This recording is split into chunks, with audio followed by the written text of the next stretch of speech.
2 Kings, chapter 12. In the 7th year of Jehu, Jehoash began to reign. At 40 years reigned he in Jerusalem, and his mother's name was Zibiah of Beersheba. And Jehoash did that which was right in the sight of the Lord all his days, wherein Jehoiada the priest instructed him.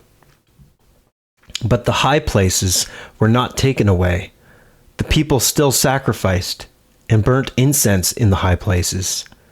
And Jehoash said to the priests, "All the money of the dedicated things that is brought into the house of the Lord, even the money of everyone that passeth the account, the money that every man is set at, and all the money that cometh into any man's heart to bring into the house of the Lord.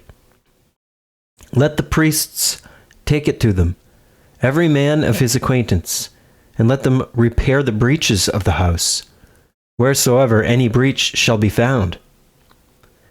But it was so that in the 23rd year of King Jehoash, the priests had not repaired the breaches of the house. Then King Jehoash called for Jehoiada the priest, and the other priests, and said unto them, "Why repair ye not the breaches of the house? Now therefore receive no more money of your acquaintance, but deliver it for the breaches of the house." And the priests consented to receive no more money of the people, neither to repair the breaches of the house. But Jehoiada the priest took a chest, and bored a hole in the lid of it, and set it beside the altar on the right side, as one cometh into the house of the Lord. And the priests that kept the door put therein all the money that was brought into the house of the Lord. And it was so, when they saw that there was much money in the chest, that the king's scribe and the high priest came up, and they put up in bags, and told the money that was found in the house of the Lord. And they gave the money, being told, into the hands of them that did the work, that had the oversight of the house of the Lord.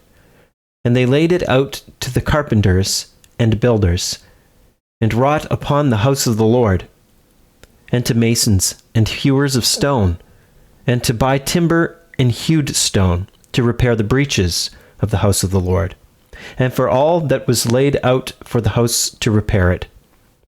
Howbeit, there were not made for the house of the Lord bowls of silver, snuffers, basins, trumpets, any vessels of gold, or vessels of silver, of the money that was brought into the house of the Lord. But they gave that to the workmen, and repaired therewith the house of the Lord. Moreover, they reckoned not with the men, into whose hand they delivered the money to be bestowed on workmen, for they dealt faithfully. The trespass money and sin money was not brought into the house of the Lord. It was the priests. Then Hazael, king of Syria, went up and fought against Gath and took it. And Hazael set his face to go up to Jerusalem. And Jehoash, king of Judah, took all the hallowed things that Jehoshaphat and Jehoram and Azahiah, his fathers, kings of Judah, had dedicated, and his own hallowed things, and all the gold that was found in the treasures of the house of the Lord, and in the king's house, and sent it to Hazael, king of Syria, and he went away from Jerusalem. And the rest of the acts of Joash, and all that he did, are they not written in the book of the Chronicles of the kings of Judah? And his servants arose, and made a conspiracy, and slew Joash in the house of Milo, which goeth down to Silla. For Josachar, the son of Shimeath, and Jehozabad, the son of Shomer, his servants smote him, and he died. And they buried him with his fathers in the city of David, and Amaziah his son reigned in his stead.